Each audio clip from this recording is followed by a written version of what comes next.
Hello everyone. Basic electricity part 7 की class में हम लोग पढ़े थे heating effect of electric current, यानी कि किसी भी कंडक्टर में से और किसी भी इलेक्ट्रिकल अप्लायंस में से अगर इलेक्ट्रिक करंट फ्लो होता है तो उसमें कैसे इलेक्ट्रिक एनर्जी हीट एनर्जी में कन्वर्ट होता है, इसका कारण क्या है, यह सब हम लोग जान चुके हैं। जैसे कि हम लोग देखे थे, अगर किसी भी सॉलिड कंडक्टर में से करंट फ्लो होता है तो उसका वजह है due to flow of free electron. आपको कह दूं कि करंट तो फ्लो होता है सॉलिड स्टेट में due to flow of free electron. आपको यह भी जानना चाहिए कि ऐसा कुछ मीडियम है जिसमें से करंट फ्लो होता है और वो सॉलिड नहीं है, तो वो लिक्विड हो सकता है, वो गैसियस मीडियम भी हो सकता है। तो ऐसा कुछ लिक्विड मीडियम भी है जिसमें से करंट फ्लो होता है, लेकिन इसमें करंट फ्लो होने की कारण फ्री इलेक्ट्रॉन नहीं है। अगर लिक्विड में से करंट फ्लो होता है तो उसमें इलेक्ट्रॉन फ्लो नहीं होता है। गैसियस मीडियम में से अगर करंट फ्लो होता है तो उसमें इलेक्ट्रॉन फ्लो नहीं होता है। इधर जो फ्लो होता है वो है आयोन्स, यानी कि liquid medium conducts current due to movement of ions, positive ions and negative ions. Conductor की केस में, सॉलिड कंडक्टर की केस में हम लोग ये ऑब्जर्व किए थे कि उसमें से अगर करंट फ्लो होता है तो उसका कोई केमिकल चेंजेस नहीं आता है, उसका कोई फिजिकल चेंजेस भी नहीं आता है। लेकिन लिक्विड में से अगर करंट फ्लो होगा तो उसमें जो चेंजेस आएगा वो है केमिकल चेंजेस, क्योंकि उसमें से आयन का मूवमेंट हो रहा है। तो ये सारे टॉपिक को लेके आज हम लोग डिस्कस करेंगे। हम लोग देखेंगे, हम लोग डिस्कस करेंगे बहुत ही इंपॉर्टेंट टॉपिक जो कि फैराडेज लॉ ऑफ इलेक्ट्रोलाइसिस। बहुत ही इंपॉर्टेंट टॉपिक है, इंटरेस्टिंग भी है। तो फैराडेज लॉ ऑफ इलेक्ट्रोलाइसिस शुरू करने से पहले हम लोग थोड़ा इंट्रोडक्टरी जो पार्ट है उसको जानना पड़ेगा। ये आप जान लीजिए कि अगर किसी लिक्विड मीडियम करंट फ्लो कर रहा है, बल्कि मेरा ये कहना नहीं है कि सभी के सब लिक्विड के अंदर जितना सारा लिक्विड है सभी के सब लिक्विड के थ्रू करंट पास हो सकता है, बल्कि कुछ ऐसा स्पेसिफिक लिक्विड मीडियम है जिसमें से करंट फ्लो किया जा सकता है।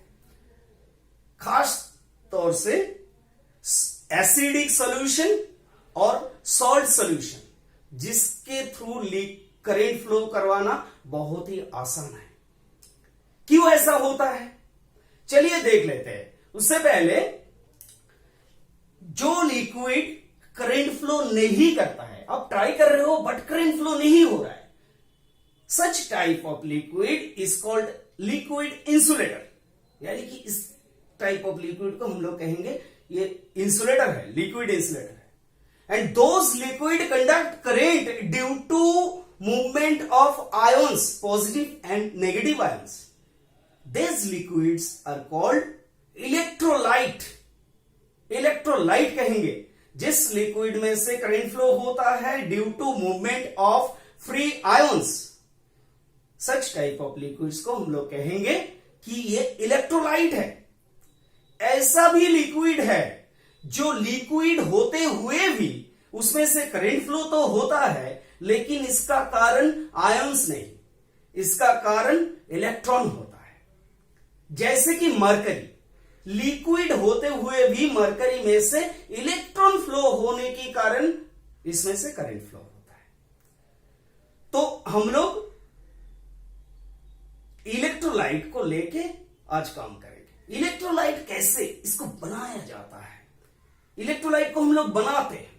जैसे कि पहले ही मैंने बताया कि एसिडिक सॉल्यूशन और सॉल्ट सॉल्यूशन अगर होगा तो ये इलेक्ट्रोलाइट बन सकता है। इलेक्ट्रोलाइट आप किसको कहेंगे, जिसके थ्रू आप इलेक्ट्रिक करंट पास करवा सकते हो, पॉसिबल है, इसको आप इलेक्ट्रोलाइट कहोगे। तो इलेक्ट्रोलाइट इलेक्ट्रोलाइट कैसे बनाया जाता है ये देख लो। पहले मान लीजिए सी, एक एग्जांपल लेते हैं, CuSO4।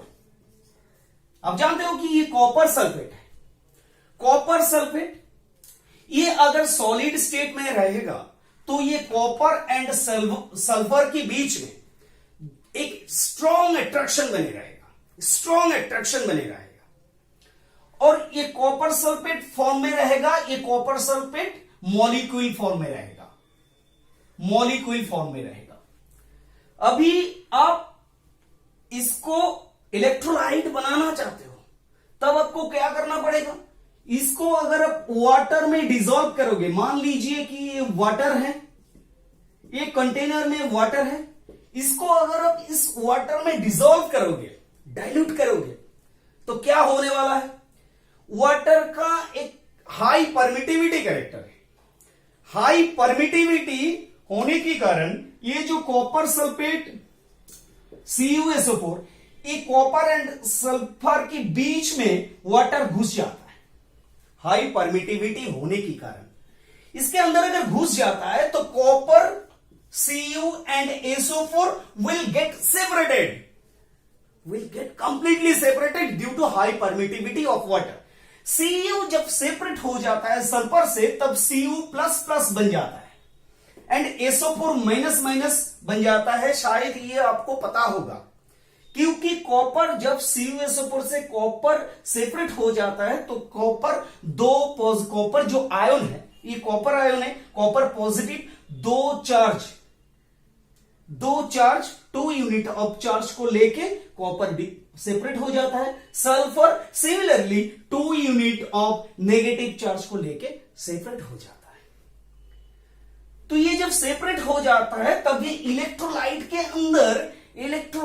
अंदर CuSO4 ऐसे माइनस ऐसे करके मोबाइल फॉर्म में रहता है, यानी कि घूमता है और कुछ कहता भी है। क्या कहता है?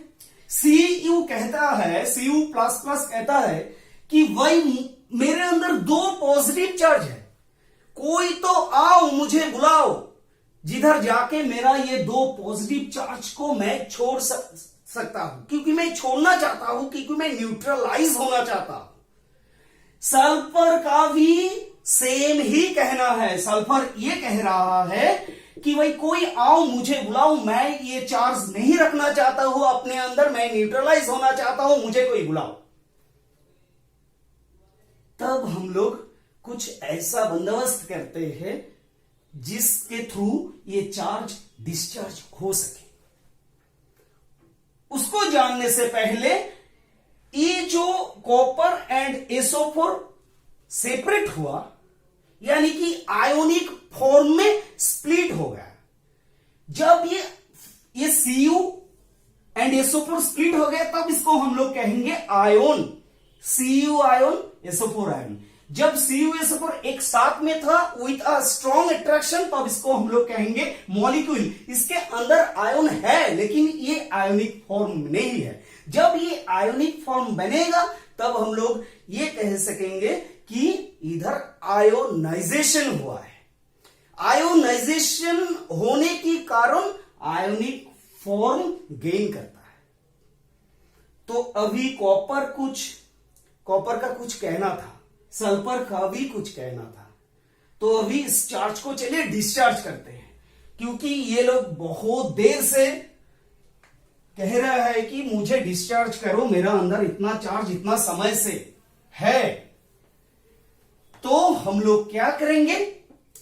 हम लोग चलिए फिर से ड्रॉ करते हैं। हम लोग इसके अंदर आयोन है, कॉपर Cu++, SO4 माइनस ऐसा है। तो ये वाटर में डिसॉल्व है, तो एक पॉजिटिव प्लेट बनाएंगे हम लोग, एक नेगेटिव प्लेट बनाएंगे। मान लीजिए कि ये कॉपर CuSO4 का सॉल्यूशन है, तो इसमें जो प्लेट हम लोग डालेंगे वो कॉपर का ही होंगे, कॉपर का ही होंगे। क्यों, ये मैं बता रहा हूं।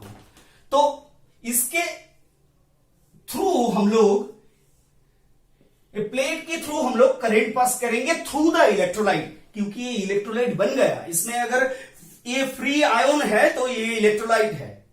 फ्री आयोन है splitted up into ions, positive ion and negative ion, then it will called electrolyte. ठीक है, तो चलिए इसमें बैटरी जोड़ते हैं। एक यूनिडायरेक्शनल करंट फ्लो करवाना है, unidirectional, it should be unidirectional current, यानी कि डीसी अप्लाई करवाना है। तो डीसी हम लोग अप्लाई किए हैं। तो जिस प्लेट में हम लोग पॉजिटिव टर्मिनल को कनेक्ट करेंगे उसको कहेंगे एनोड। जिस टर्मिनल को हम लोग जिस प्लेट में हम लोग नेगेटिव टर्मिनल को कनेक्ट करेंगे उसको हम लोग कहेंगे कैथोड। तो ये पॉजिटिव चार्ज जब इधर अप्लाई करेंगे तो ये पॉजिटिव चार्ज प्लेट बन जाएगा, जैसा कैपेसिटर में होता है। इधर नेगेटिव चार्ज बन जाएगा। तो जब ये नेगेटिव चार्ज बन जाएगा और ये पॉजिटिव चार्ज बन जाएगा तो ये SO4 एंड Cu क्या करेगा, ये शायद आपको पता चल गया होगा। इसका क्या कहना क्या था कि भाई मुझे कोई बुलाओ जिसके पास जाके मेरा ये नेगेटिव चार्ज मैं छोड़ सकता हूं। तब ये SO4 ये पॉजिटिव प्लेट के द्वारा अट्रैक्ट हो जाएगा, पॉजिटिव प्लेट के द्वारा अट्रैक्ट होगा। और ये Cu जो कि इधर था Cu प्लस प्लस, ये नेगेटिव प्लेट के द्वारा अट्रैक्ट होगा। नेगेटिव प्लेट के द्वारा जब ये अट्रैक्ट होगा तब ये Cu इधर जाके 2 प्लस चार्ज को छोड़ देगा, यानी कि 2 इलेक्ट्रॉन के साथ कंबाइन हो जाएगा। 2 इलेक्ट्रॉन के साथ कंबाइन होके इसका प्लस चार्ज डिस्चार्ज हो जाएगा। और ये SO4 जब इधर जाएगा, SO4 माइनस माइनस, ये 2 इलेक्ट्रॉन इस प्लेट में छोड़ देगा इस प्लेट में। जब ये 2 इलेक्ट्रॉन इधर छोड़ देगा तब ये 2 इलेक्ट्रॉन इधर आ जाएगा और इधर क्या आया, 2 पॉजिटिव चार्ज 2 इलेक्ट्रॉन को रिसीव करेगा।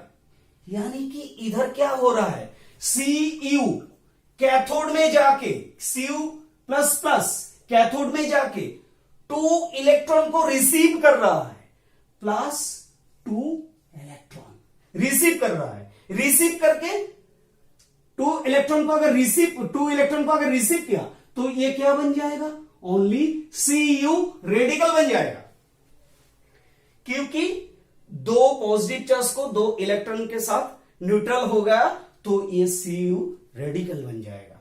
और SO4 का क्या होगा, SO4 जाके ये 2 इलेक्ट्रॉन को छोड़ेगा, 2 इलेक्ट्रॉन को छोड़ेगा।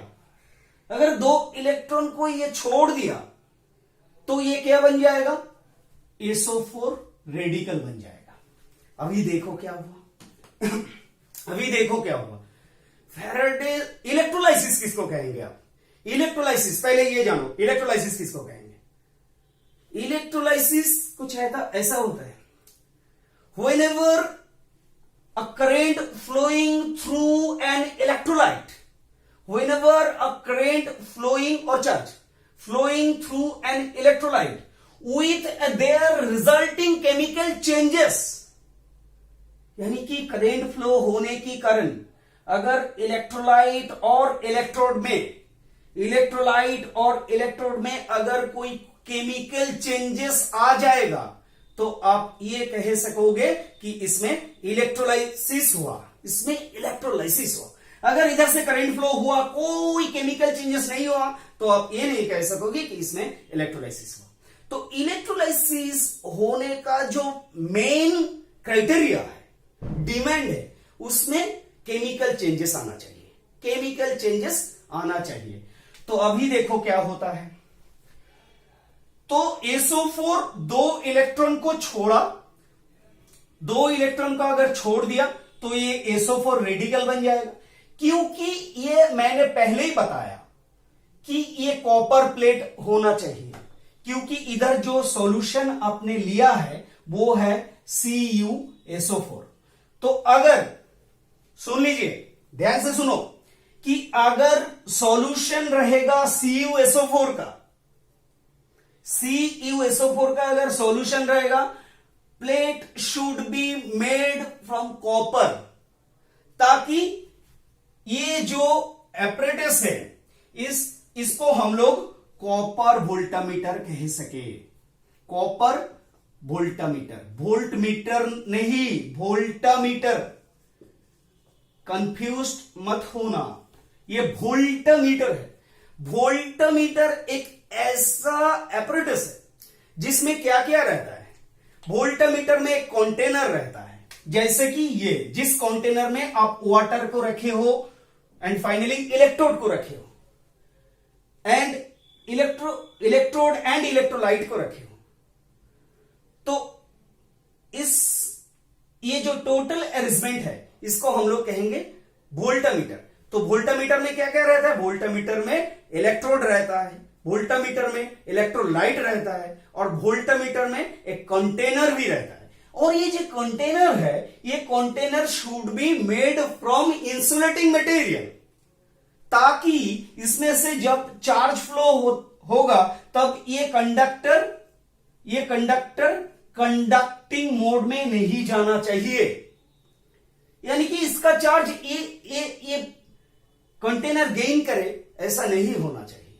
तो इसीलिए ये container should be made from insulating material, जैसे कि ग्लास हो सकता है, रबर हो सकता है।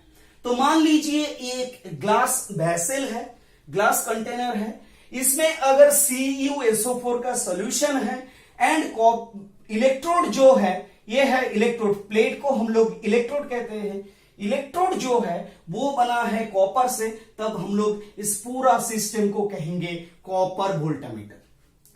अभी इस इलेक्ट्रोलाइट के जगह, कॉपर इलेक्ट्रोलाइट के जगह अगर सिल्वर नाइट्रेट होता, AgNO3, सिल्वर नाइट्रेट होता, ये इलेक्ट्रोलाइट सिल्वर नाइट्रेट होता, और इलेक्ट्रोड अगर सिल्वर से बना होता, तब हम लोग ये जो वोल्टामीटर बनता उसको हम लोग कहते हैं सिल्वर वोल्टामीटर कहते हैं। तो वोल्टामीटर का भी कैटेगरी होता है। अगर ये कॉपर का इलेक्ट्रोड होगा एंड कॉपर सल्फेट का इलेक्ट्रोलाइट होगा, तब हम लोग कहेंगे ये कॉपर वोल्टामीटर है। तो सेम नेचर का होना चाहिए। तो क्या देख रहे थे हम लोग? SO4 जाके एनोड में 2 इलेक्ट्रॉन को छोड़ के SO4 रेडिकल बना। SO4 किसके साथ कॉम्बाइन हुआ? ये कॉपर प्लेट है, तो कॉपर प्लस SO4, ये क्या बन जाएगा? Copper plus SO4 equals to बन जाएगा CuSO4 फर्दर, क्योंकि ये इलेक्ट्रोलाइट है, CuSO4 इलेक्ट्रोलाइट, तो ये फिर से CuSO4 बन जाएगा। CuSO4 बनने के लिए ये 1 मोल कॉपर को इधर से खींचना पड़ा। 1 मोल कॉपर इधर से रिडक्शन हुआ, क्योंकि ये SO4, 1 mole SO4 and 1 mole copper मिलके CuSO4 बना। तो ये तो हो गया एनोड में। अभी इसमें क्या होगा? इसमें जब 2 पॉजिटिव चार्ज 2 इलेक्ट्रॉन के साथ कंबाइन होगा, तब कंबाइन होके चार्ज कैंसिल करेगा, ये चार्ज कैंसिल हो जाएगा। तब जब ये Cu 1 मोल Cu बनेगा, तब ये इधर कौन सा प्लेट है? Cu, यानी कि कॉपर का ही प्लेट है। तो अगर इधर कॉपर प्लेट है तो वो कॉपर इधर डिपॉजिट हो जाएगा, क्योंकि कॉपर के साथ कॉपर है, तो क्या हो जाएगा? कॉपर डिपॉजिट हो जाएगा। एक बात ध्यान से देखो कि अगर एक SO4, 1 मोल SO4 अगर इधर आता है, तो इधर से एक कॉपर को लेके ये जब नेगेटिव चार्ज छोड़ देगा, तब इधर ये रेडिकल बन जाएगा। रेडिकल बनने से कॉपर के साथ कंबाइन होगा, क्योंकि ये कॉपर प्लेट है। तो ये 1 मोल कॉपर को रिडक्शन करके CuSO4 बन जाएगा और CuSO4 बन के वो फिर से इलेक्ट्रोलाइट बन जाएगा, इलेक्ट्रोलाइट बन जाएगा। और इधर जो कॉपर गया था वो कॉपर इस चार्ज को जब 2 इलेक्ट्रॉन के साथ न्यूट्रलाइज करेगा तब ये Cu बन जाएगा। और इधर से प्लेट किसमें से बना हुआ है? Cu से ही बना। ये Cu इधर डिपोजिट हो जाएगा। जब Cu इधर डिपोजिट हो जाएगा तो कैथोड का जो मस है, कैथोड का जो वेट है, वो वेट में गेन हो जाएगा।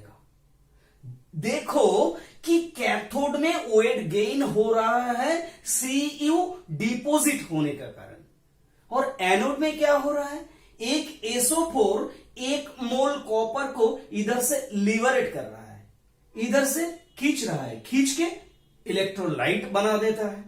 तो इधर से जब 1 मोल कॉपर रिडक्शन होता है उसी वक्त एनोड में कैथोड में 1 मोल कॉपर का डिपोजिशन होता है। तो ऐसा कितना देर तक चलेगा? जितना देर तक आप इस इलेक्ट्रिसिटी को इस इलेक्ट्रोलाइट के थ्रू फ्लो करवाओगे उतना देर तक ये प्रोसेस चलता रहेगा। एक समय ऐसा आएगा कि एनोड जो प्लेट था वो उसका वेट लूज करते करते करते करते एकदम कम हो जाएगा और कैथोड का वेट गेन होगा। जितना देर तक इधर एनोड मटेरियल में कॉपर है उतना देर तक आप ये प्रोसेस चला सकते हो।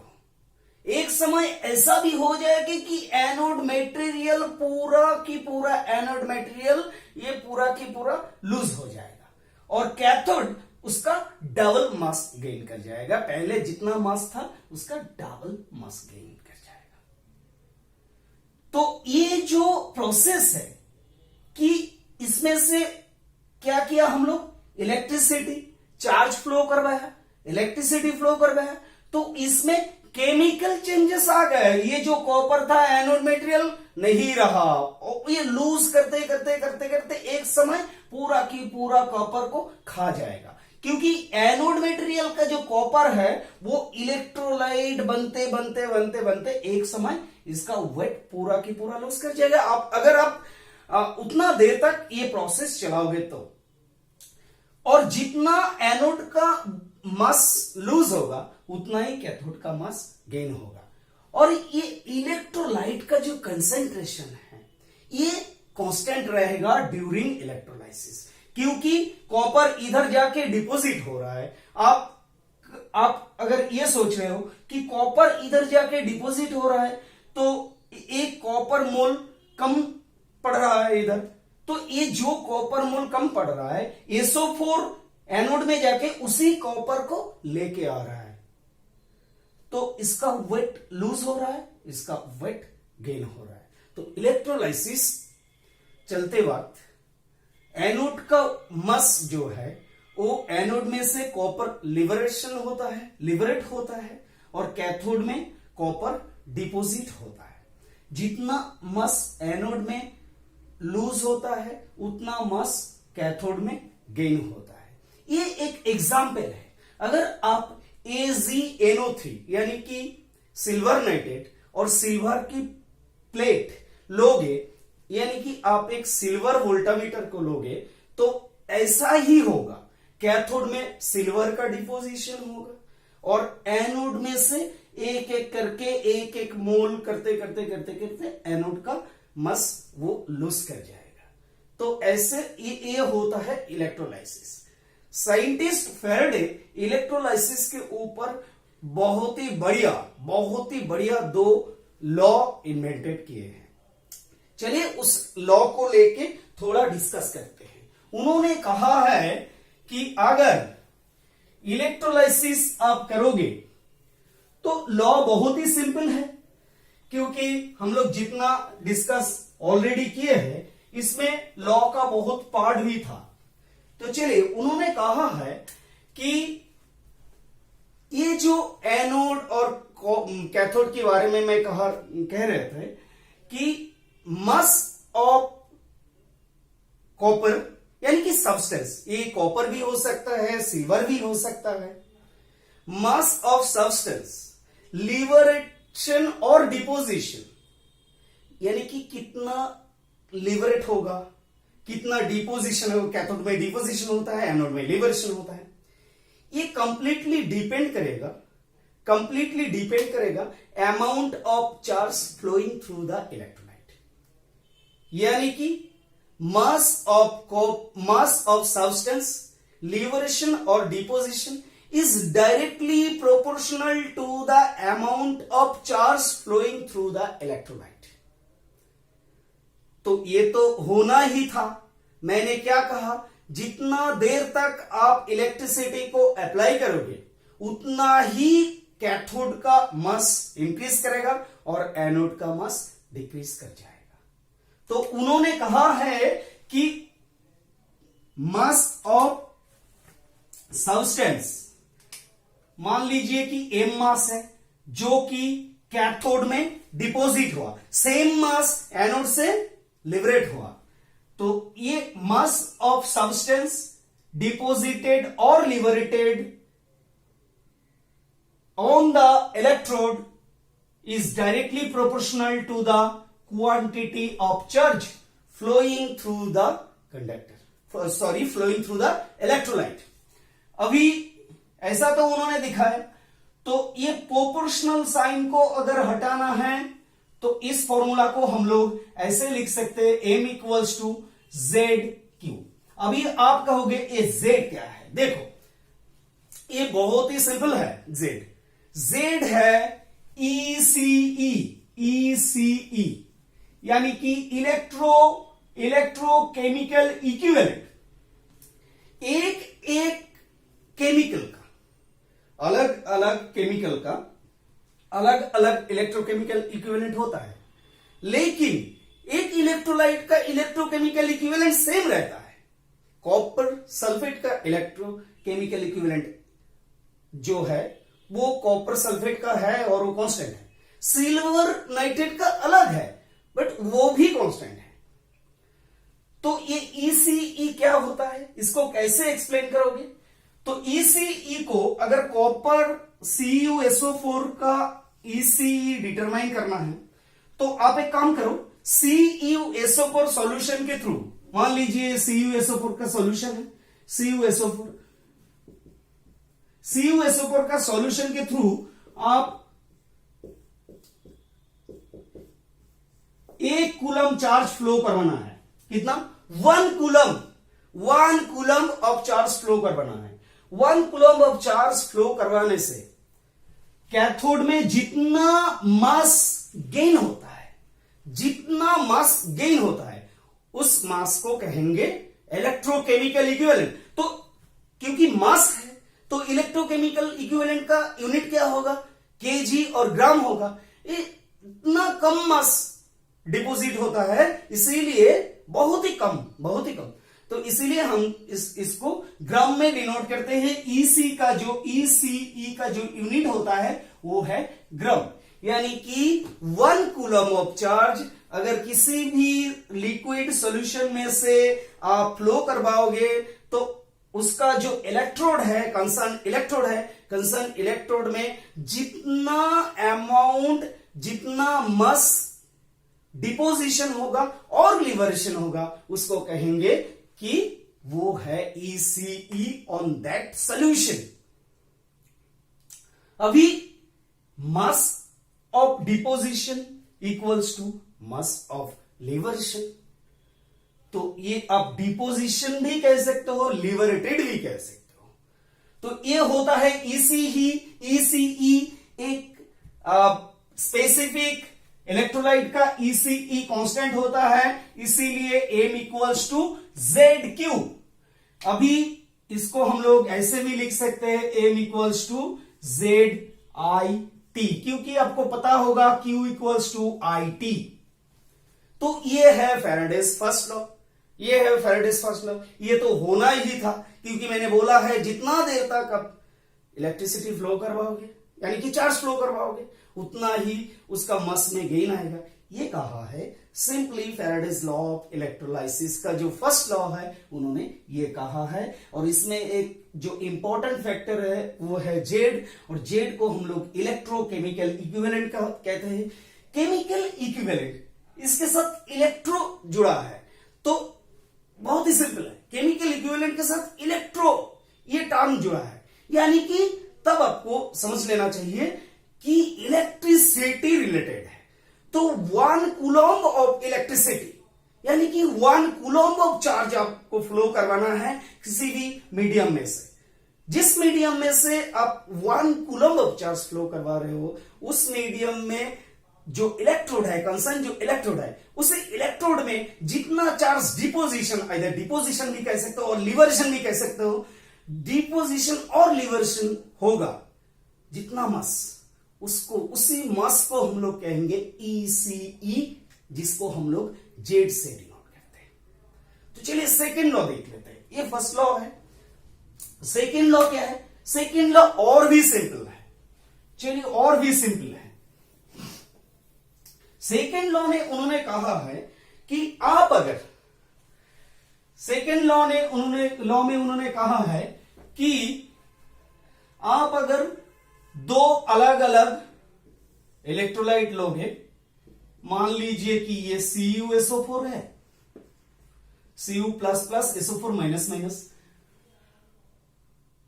और ये AgNO3 है, silver nitrate Ag minus Ag plus NO3 minus, ऐसा है। अब अगर same electricity, if same electricity is passes through the different electrolyte, अगर सेम इलेक्ट्रिसिटी यानी कि सेम अमाउंट ऑफ चार्ज अगर आप डिफरेंट इलेक्ट्रोलाइट में से पास करोगे, तो उसमें जितना मास ऑफ सब्सटेंस डिपोजिशन और लिबरेटेड होगा, वो डिपेंड करेगा रेस्पेक्टिव केमिकल इक्विवेलेंट के ऊपर। फिर से बता देते हैं, उन्होंने कहा है कि सेम ये, क्योंकि ये कॉपर सल्फेट है, तो ये कॉपर है, Cu copper anode, copper anode, anode copper से बना हुआ है, कैथोड भी कॉपर, कैथोड भी कॉपर, तो ये कॉपर वोल्टेमीटर है। क्योंकि ये सिल्वर नाइट्रेट है, तो इसका प्लेट जो बनेगा वो सिल्वर से ही बनेगा। Silver anode plate, silver cathode plate, cathode plate silver. तो उन्होंने कहा है कि same amount of charge flow करवाना है, तो same amount of charge flow करवाना है, तो आप कैसे कर पाओगे? तो इसके थ्रू आप एक काम करो, एक बैटरी लगा दो, जिसको सीरीज में कनेक्ट करो, तो same amount of charge he flow होगा ना, ऐसे करके same amount of charge flow होगा। देखो सीरीज में कनेक्ट है, तो same amount of charge flow करोगे, तो आपका क्या मानना है कि इसमें जितना मास डिपोजिशन होगा कैथोड में, इस कैथोड में same amount of mass deposition होगा? नहीं, क्योंकि इसका केमिकल इक्विवेलेंट अलग है और सिल्वर का केमिकल इक्विवेलेंट अलग है। सिल्वर का केमिकल इक्विवेलेंट क्या होता है? केमिकल इक्विवेलेंट होता है atomic weight, simply atomic weight. तो सिल्वर का एटॉमिक वेट कितना है? 108। कॉपर का एटॉमिक वेट कितना है? 63। तो इसमें जो क्वांटिटी ऑफ सब्सटेंस डिपोजिट होगा, इसमें उससे ज्यादा डिपोजिशन होगा। उन्होंने कहा है कि mass M is directly proportional to CE, chemical equivalent, not electrochemical equivalent. क्योंकि इलेक्ट्रोकेमिकल इक्विवेलेंट हम लोगों को कैसे मिलता है? इलेक्ट्रिसिटी पास करने से मिलता है, और केमिकल इक्विवेलेंट जो कि एटॉमिक वेट है। तो ये जो मास डिपोजिशन होगा, ये डिपेंड करेगा केमिकल इक्विवेलेंट के ऊपर। आप अगर ऐसा सोचोगे कि same amount of charge flow हो रहा है, इसका मतलब सेम अमाउंट यानी कि सेम वेट का मास डिपोजिशन होगा, तो ये गलत है। कितना अमाउंट ऑफ मास डिपोजिशन होगा ये डिपेंड करेगा रेस्पेक्टिव केमिकल इक्विवेलेंट के ऊपर, और chemical equivalent is nothing but atomic weight. Atomic weight तो सिल्वर का एटॉमिक वेट 108 है, कॉपर का एटॉमिक वेट 63 है, तो किस रेशियो में से 108:63 इस रेशियो में से क्वांटिटी ऑफ सब्सटेंस डिपोजिशन होगा, क्वांटिटी ऑफ सब्सटेंस डिपोजिशन होगा। अभी उन्होंने सेकेंड लॉ को ऐसा दिखा है, क्योंकि अब दो वोल्टमीटर लिए हो कनेक्टेड इन सीरीज, कि M1 यानी कि mass of substance liberated in voltmeter 1 is equal to proportional to E1, इसका जो केमिकल इक्विवेलेंट है, and M2 is directly proportional to E2। तो क्योंकि M1/M2, तो M1/M2 directly proportional to E1/E2। अब ऐसे भी लिख सकते हो कि M1/M2 इक्वल्स टू E1/E2, क्योंकि ये कांस्टेंट है। तो ये है Faraday's second law of electrolysis.